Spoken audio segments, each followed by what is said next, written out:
Hello, everybody. Welcome to the Write or Die Show. I'm your host, Randi-lee.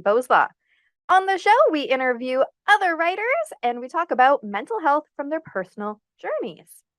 If you have not already hit that like and subscribe button, go ahead, do that now so that you never miss an episode. Hi. So welcome back to another episode. Today with us, we have John Labman. How are you? Randy, I'm really well, and thank you for having me on the show. I appreciate it. Thanks for joining. It looks very sunny where you are. Is it sunny? It's a beautiful sunny day today, although they say it could rain at any moment. Well, that's, yeah. I have clouds already, so. Okay. So tell us, well, first off, where are you visiting us from? So I'm in eastern Pennsylvania near the Delaware River. My office where I'm sitting right now is in Hollycong, Pennsylvania, which some of your viewers may know New Hope, Pennsylvania, and sort of a tourist destination. And I live in a little town called Lumberville, which has one of the oldest running lumber yards in the country in the United States since the 1700s, I think.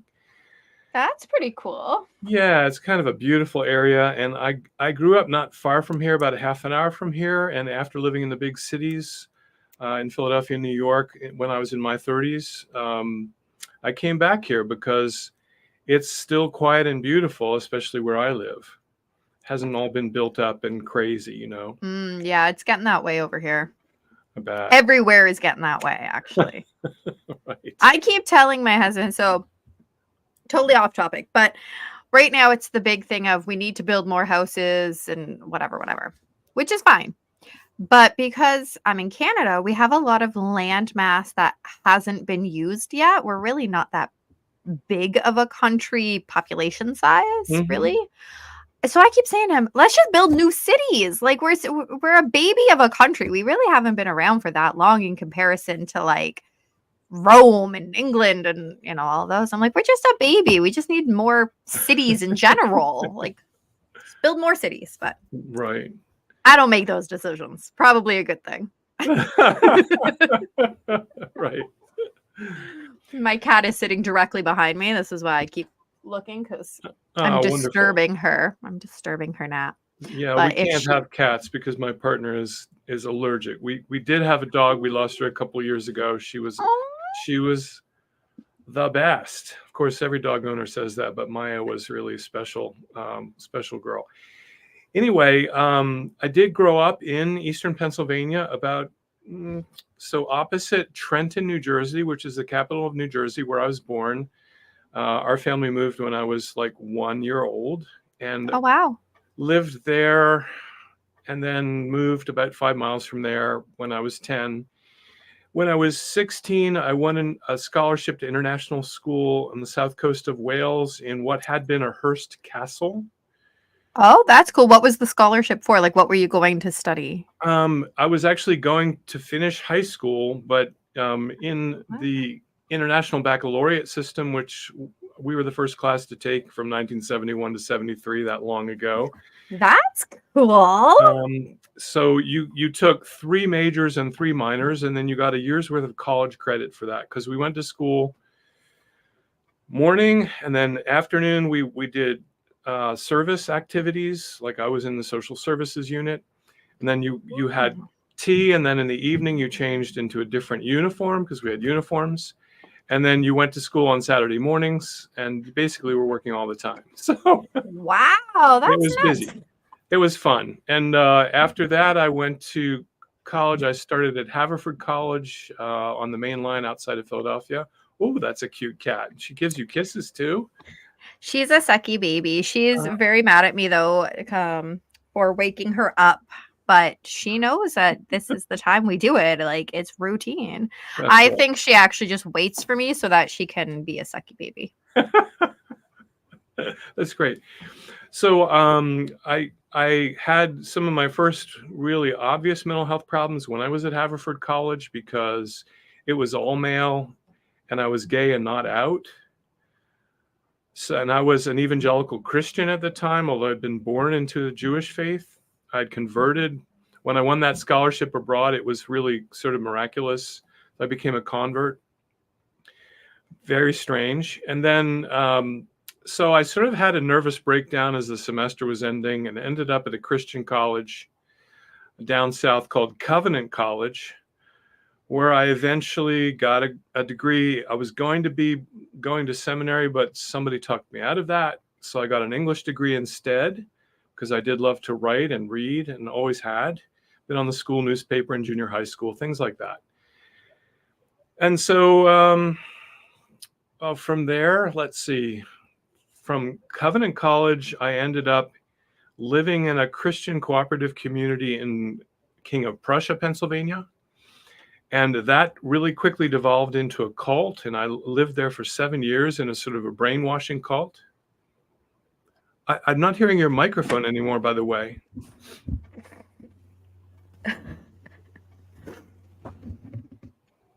That's because my cat turned it off. Can you hear me now? Oh, that's a clever cat. Okay. Yeah. She turned it off. So a cult. Oh, I want to say I love cults, but that sounds like I love to be in cults. I love the concept of them because I just think like how, I don't want to say insane, but I'm going to. How insane is like coming up with the idea to build a cult and then like sucking people in, and it's fascinating. That's the word. It is fascinating to me. It's fascinating and horrifying. And if you've lived in one, you know it's horrifying. But I ended up there for a number of years. And when I left there, they told me that I was twice worthy of hell, that I was worse than Hitler, this former Jew, right? Because I was not listening to them and because I didn't think they were the be-all and end-all of God's will on the earth. Oh my.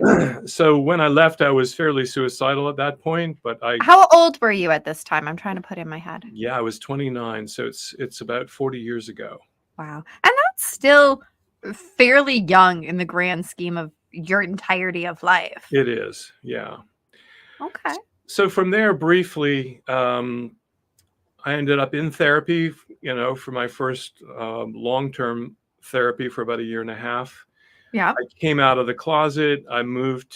I met a bunch of people in this local area who actually lived during the week in New York, but came out here on the weekends, including a guy named Rupert Smith, who was Andy Warhol's screen printer. I ended up studying voice in New York, and I had some great Broadway coaches who told me that I could work. That's cool. So I moved there, and the singing was the primary interest. I had been a singer all my life and enjoyed it. But really, I hated performing. I moved there. I took the method acting. I took the movement. I took the dance. And then I had an interview at William Morris with the director of theater there, who basically promised me that if I slept with him, he would send me on Broadway tours. Oh, geez. And he was about 60 and I was 33. So I quit the business cold and then wandered around wondering what to do for a while. And eventually, I found my way into not another cult, but into a group that was studying Eastern Enlightenment traditions. Oh. And in New York, at the time I was living in Philly for a little while because I had family there, but I started commuting to New York every Wednesday night after work to sit in this, what we would now call a satsang, or this group meditation and awakening meeting, and learned about how to live in the moment, which I only knew about from the stage. And, from acting. Living in the moment is the method acting thing, right? So I learned how to do that in real life, eventually moved back to New York. And because the people that were running this group did both counseling, they did breath work, and they did massage therapy, interestingly enough. Okay. Because I loved working with people, I decided to become a massage therapist, and I did take that training while I was working pretty much full time. Wow, you've done a lot of things so far. It was very busy. After that training, I took a couple of graduate courses in counseling at New York University.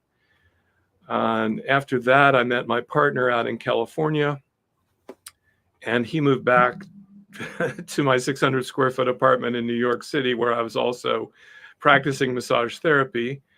He went to school to become a massage therapist, although he was a software engineer. We've been together for almost 29 years now, so it was a very wonderful so-called chance meeting that we met in California at this retreat. Yeah. And after that, I did massage for a good while. He and I took a training in energy healing, which was a 3-year program. And then following that, I thought, I don't really want to be anybody's healer. I want to teach people how to heal themselves. So I took a graduate degree in psychology because everybody was telling me their whole life story while they were laying face down on the table anyway, getting massages. Yeah, me and my masseuse, we talk a lot. Although I did know her before I started going to her for a massage. So I don't know. Maybe that's why. But I guess if other people are doing it too, maybe that's just the thing you do. Well, and so finally, as I was getting older, my partner and a dear friend said, why don't you just go and get your graduate degree already? You have some credits and sit down and talk to people. Yeah. So I did that. And then when I finished with that, by that time we'd moved back out to Pennsylvania because it was much quieter. And when you learn energy healing, suddenly the world is a very loud, energetic place. And living in the middle of Manhattan on West 19th Street was just too crazy for my system anymore. So we moved back out here to where I knew it was friendly to gay people in New Hope. And then a few years later, we found a home in this little town called Lumberville, where we live to this day. And I started practicing as a professional counselor in the year 2000. And when I finished my degree, I was very intensely interested in yoga and the Eastern Enlightenment traditions. So I took a yoga teacher training certification.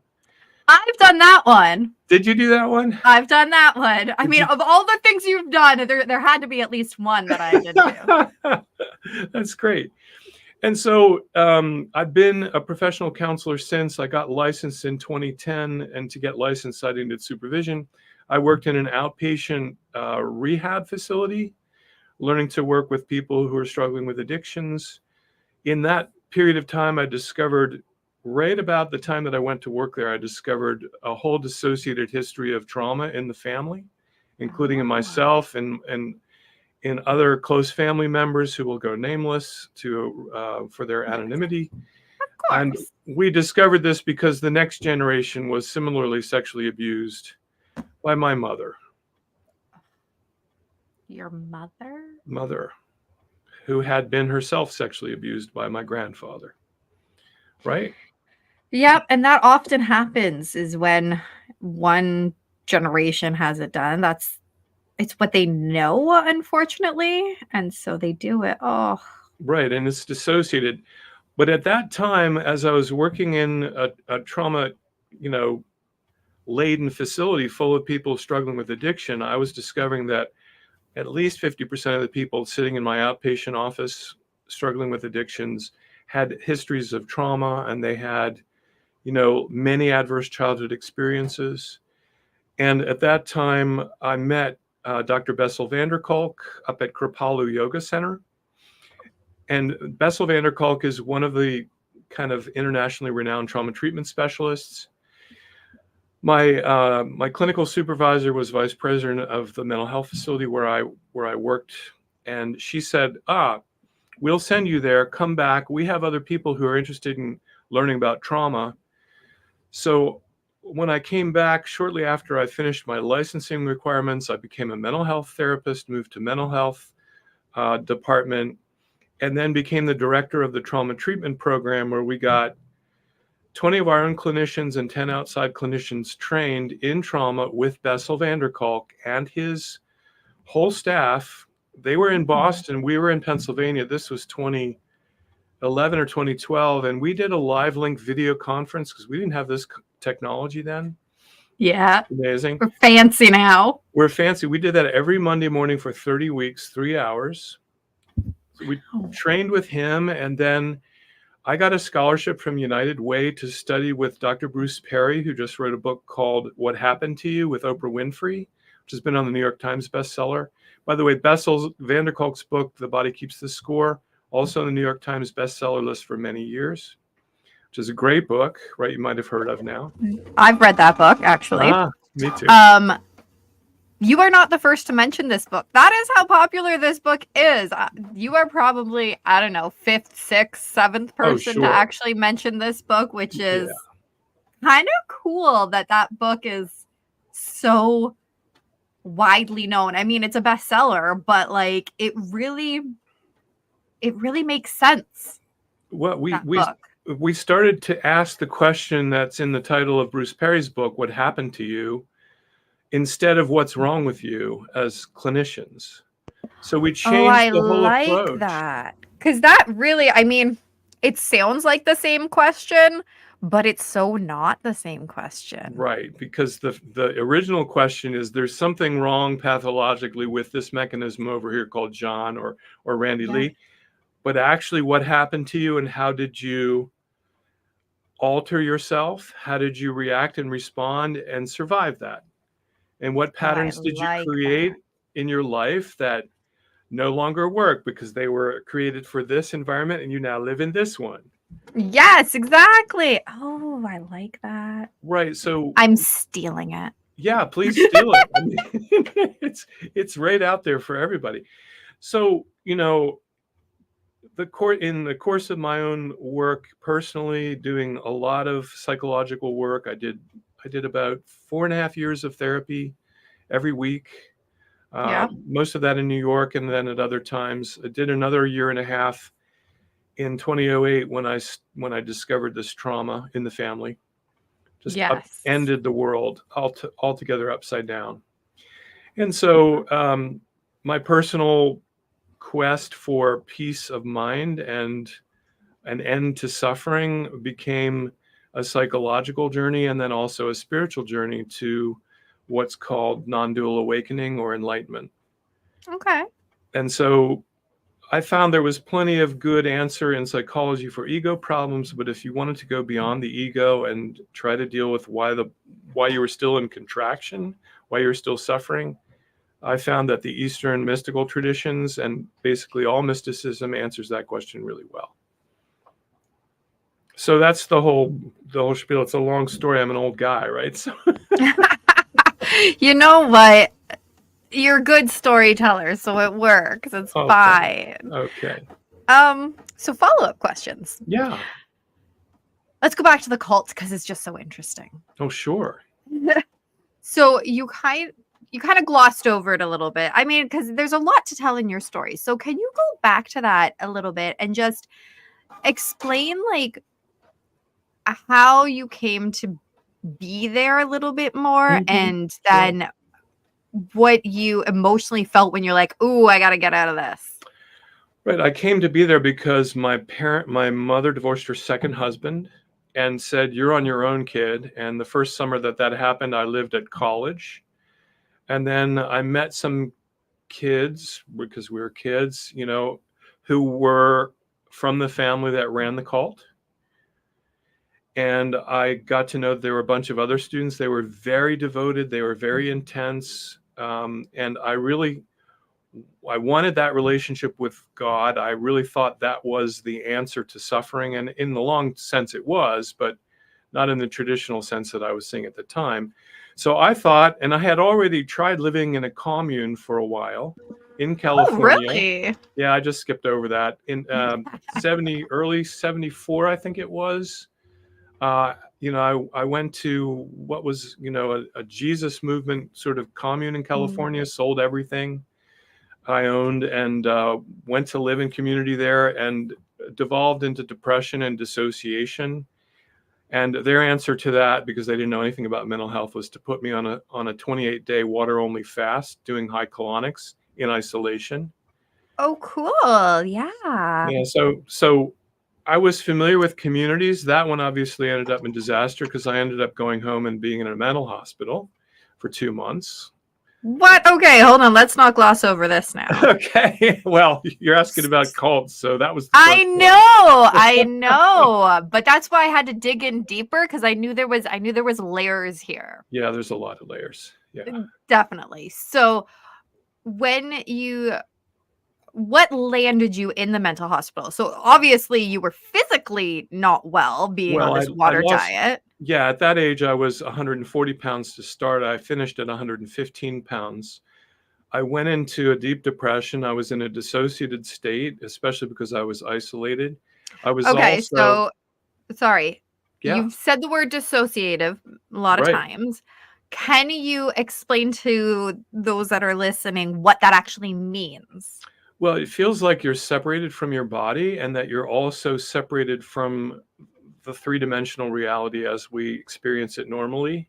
So, like you're almost floating, but not in a good way, apart from everything and separated from everything. And in that kind of dissociation, if there's a lot of traumatic material underneath, that tends to flood the system. So you're feeling intense shame and guilt while you're dissociating. So Yeah. it's a very, and I was very much, again, feeling like I hated myself, feeling like I'd made terrible mistakes, feeling terribly guilty. Yeah. So when I had been writing my parents and they were saying, come home or we're coming to get you. And I thought, all right, I'm going to go home because this clearly isn't working. Right. When I Yeah. got home, I was only home for 10 days when I had an uncle of my mother's who examined me. He was a GP and he said, yeah, you need to go to the hospital. So they Okay. put Yeah. me in a hospital facility that was like a country club. It was called Carrier Clinic Okay. outside of Princeton, New Jersey. And unfortunately, though, they were also, for dissociation and deep depression at that time, in the early 70s, they used electroconvulsive therapy. Oh, snap. Snap. Yes. Yeah. So 3 times a week, I was first month in a locked ward. And 3 times a week, they would take me into this little room where this Chinese doctor would put a kind of a gag in my mouth and hook me up to this machine and give me an electroconvulsive. So you actually had electroshock therapy. Yeah, three Okay. times a week for 4 weeks, Whoa. Okay, we and got to then talk twice a about week this for four way weeks. more. You are Okay. the first. Well, you were the first person on my show to have had that happen. Really? Yes, and I've had almost 200 people on the show, so this is like Wow. whoa. Okay. So, all right, and sorry that I'm so excited to something that's actually quite traumatic in your life. Well, it ended up being quite traumatic. So, but because they don't really, in those days they didn't explain anything very well. Yes. And I didn't know when I came out whether I'd have any memory at all, whether I'd even have a self when I came out of Right? treatments, right? And eventually your memory comes back, but the short-term memory gets kind of fritzed out. And Okay. so all the things that your mind is chewing over and over and over again, at least this is my layman's understanding of it, sort of Yeah. gets scrambled and disappears. Unfortunately, a lot of other memory disappeared, probably, from certain events at that, right around that time of my life, the previous 4 or 5 years, there's some things that just really disappeared. But I did that. I got better enough so that I was coherent again. I was not dissociated so much. They did diagnose me with, major depressive disorder, probably severe at that point, not psychotic. I was Yeah. diagnosed with schizoaffective disorder because that was their way of talking about the dissociative disorder. I would just call it dissociative disorder NOS, or not otherwise specified at this time. I wasn't in a dissociative identity. I was just checked out.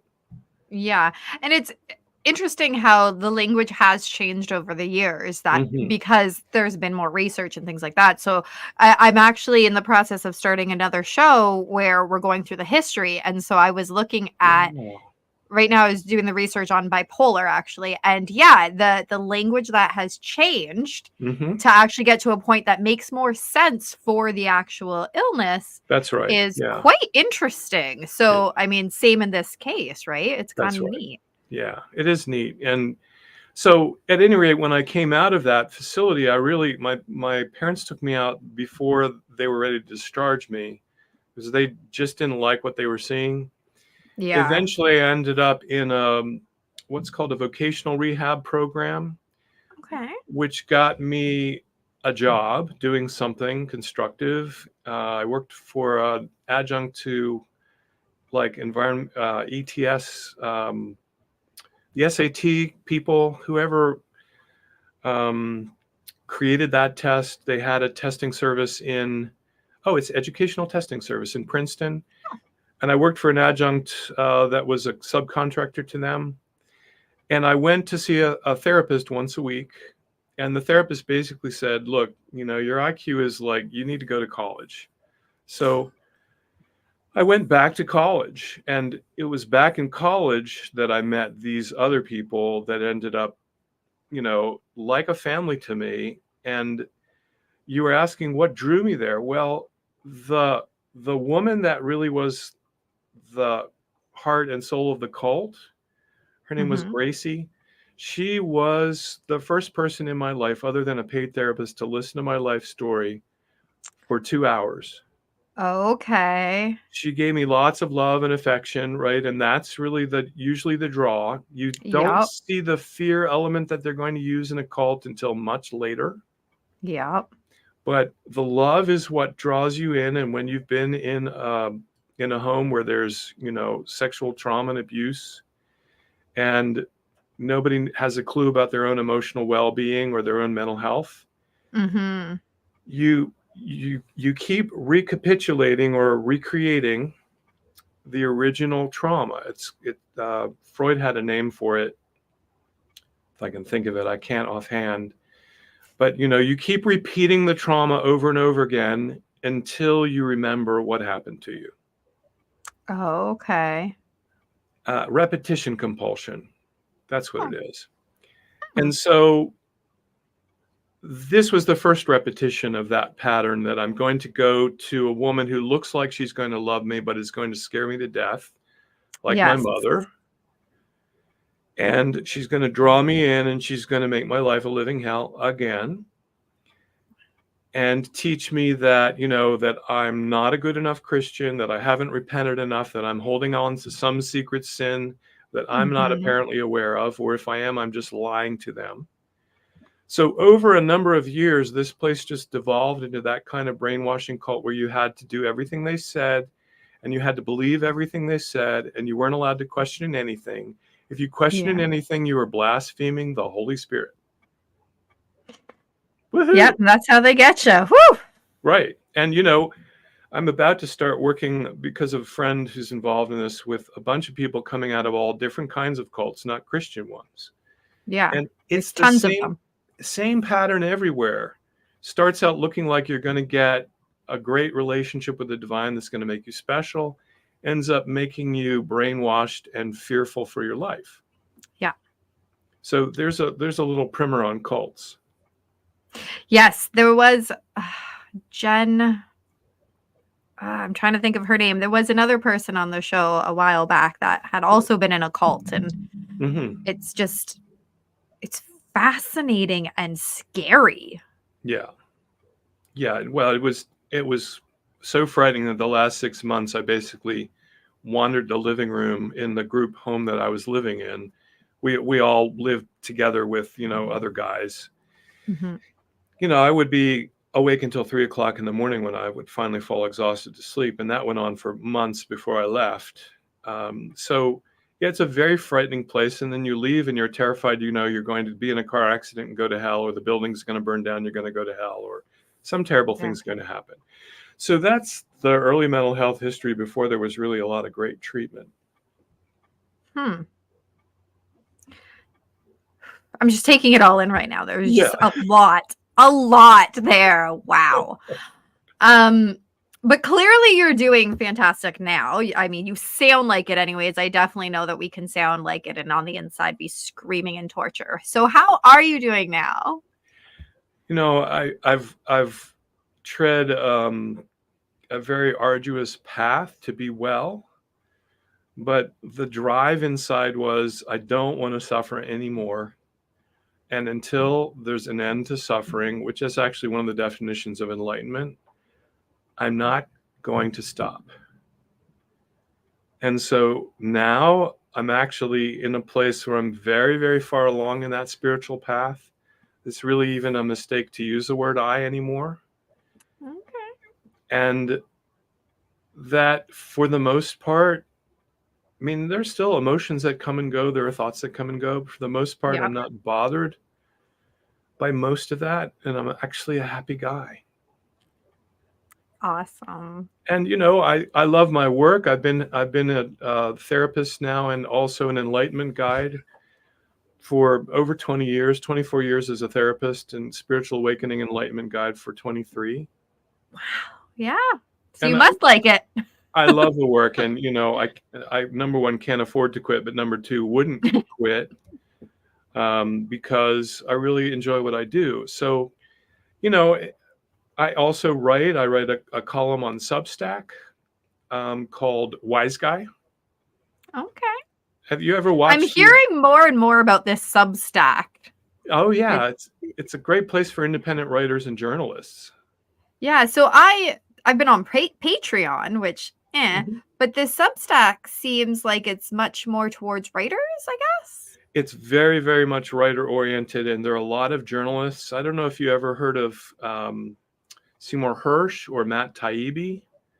Matt Taibbi used to write for Rolling Stone. He was a great investigative journalist who broke the bank scandals after the great financial crash. Oh, okay. He's very much not a popular liberal media guy anymore because he sees through that whole agenda as well as the conservative agenda. Yes, there is always an agenda. Always an agenda. So at any rate, I think that's a great place for you to look, substack.com. It's very easy to set up your own account there as a writer.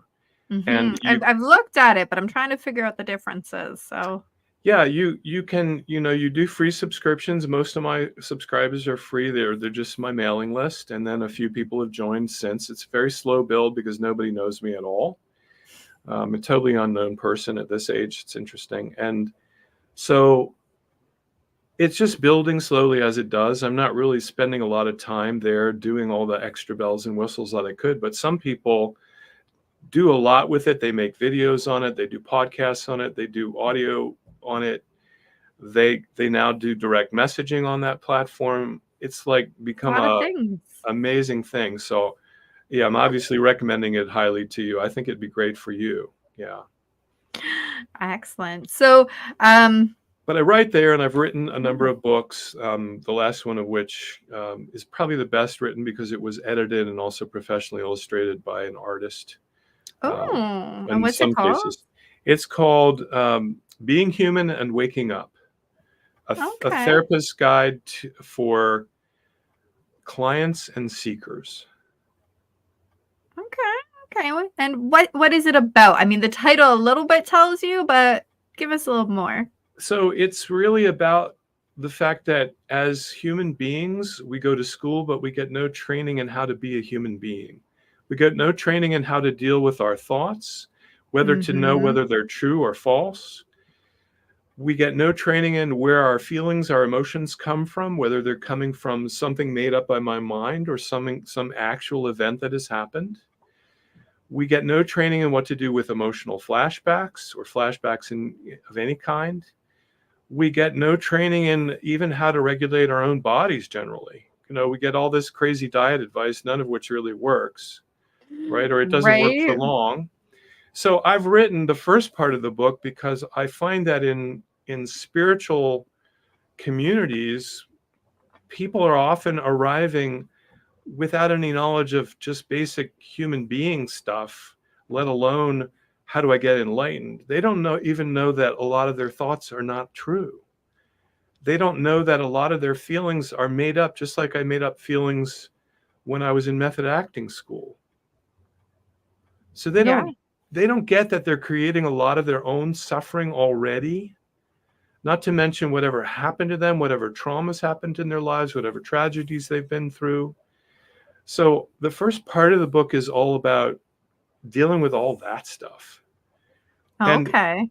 And when I got my graduate degree, I wrote a thesis on whether psychotherapy and yoga were compatible. And in 2000, there was no such thing as mindfulness or meditation as a psychological intervention. That was a spiritual new age bullshit kind of thing. Yeah. I mean, really, it was. So now also in the book, as a sort of a crossover, I teach people how to bust their own thoughts. In other words, how to do cognitive behavioral therapy. Or there's a book by a woman named Byron Katie called Loving What Is. How to use your own thought and kind of turn it on itself so that you're not believing bullshit anymore. And you're not suffering by believing the lies that your mind generates. Yeah.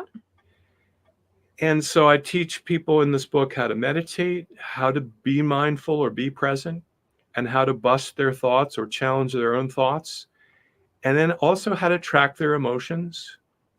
And all that's a crossover then to the discoveries in meditation and in being mindful about the fact that there's a vast, quiet awareness part of us we call presence that's underneath of this chattering mind and the roiling emotions and the body sensations that always has an access to peace and to contentment. Yeah. And so then the rest of the book is, okay, what is that initial spiritual awakening about? How do you do that? Okay. And so there's that crossover between the psychological and the spiritual. And, when I sit in community meetings of other teachers now, I see that they're doing a lot of psychological work. They're not just doing the spiritual work, the enlightenment kind of work. They're doing the basic stuff that your viewers are interested in. Yeah. Very cool. Yeah. So where do people get this book? They can get it on Amazon. I have that book, my memoir called An Ordinary Being, is on Amazon. So Amazon.com, my name will get you to the current books available. I pulled one off because it was a sort of poorer version of the new book. Oh, well, that makes sense then. Yeah. So, and the new book is actually available in kind of workbook format so that people can actually write right in the book, which I love. Did you do Julia Cameron's work? What's The Artist's Way? Did you do that method ever? No. So in the 90s, this book came out, and I heard about it, and she had people writing pages of writing every morning so they could start to see how their thinking was the same, was very repetitive, and was blocking their creativity.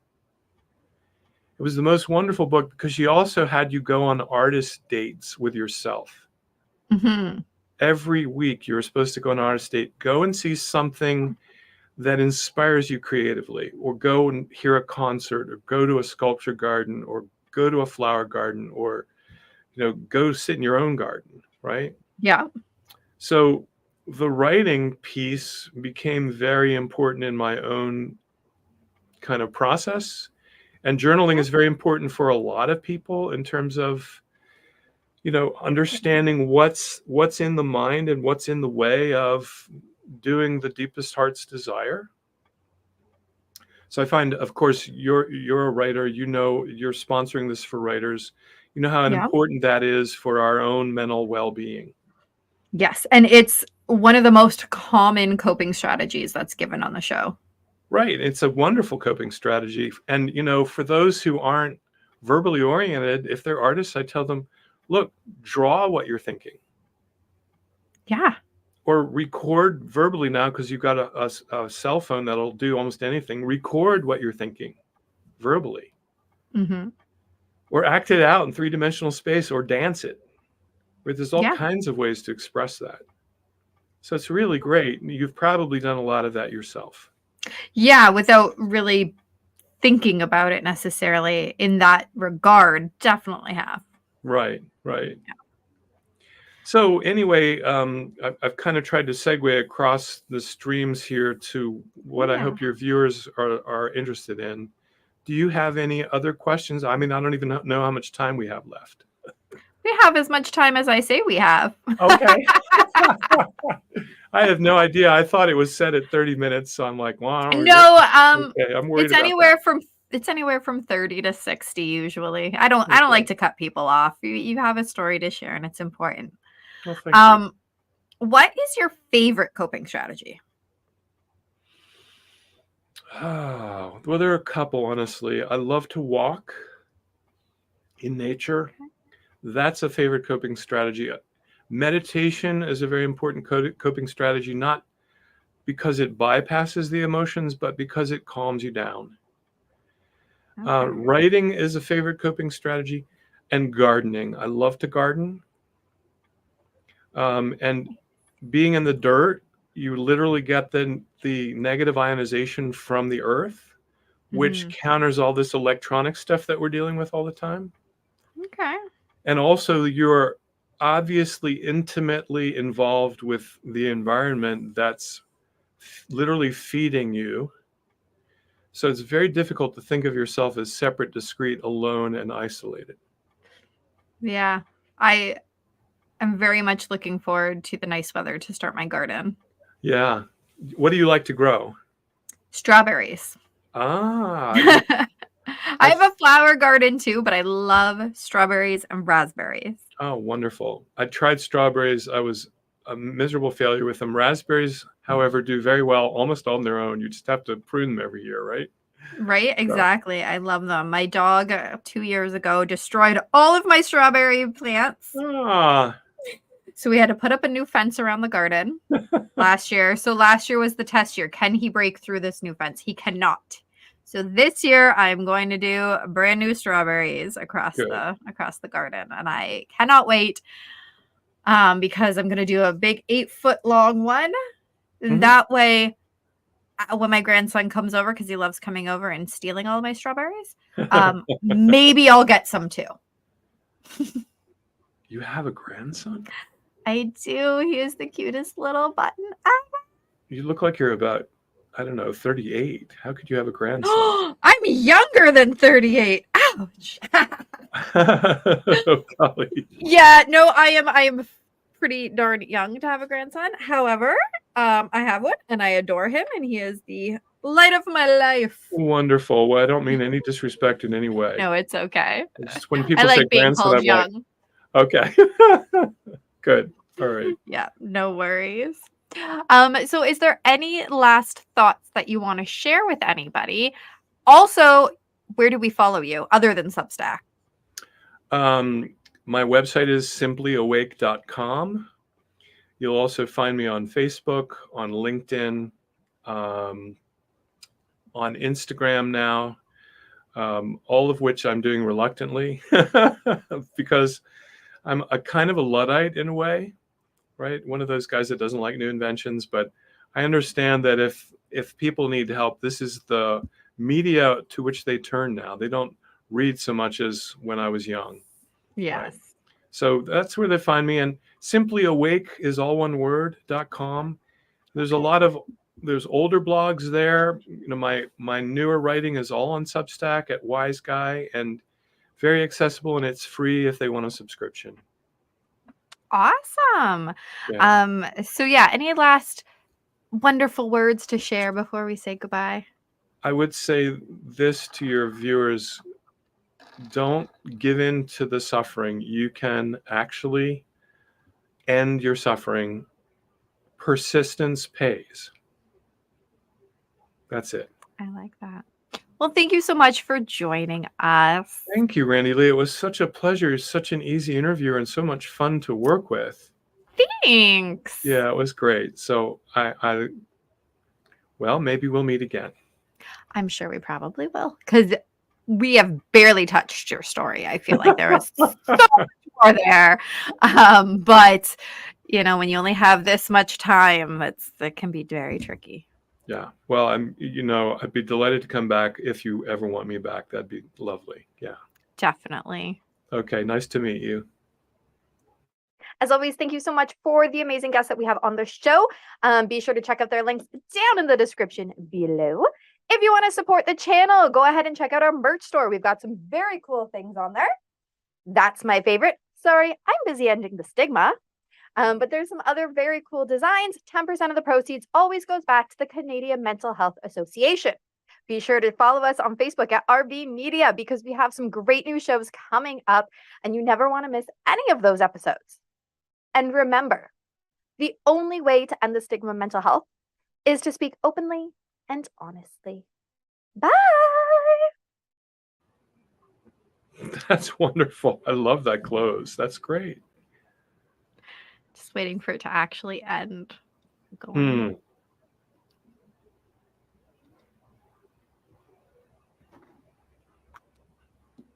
Doesn't usually take this long. Oh, having trouble ending.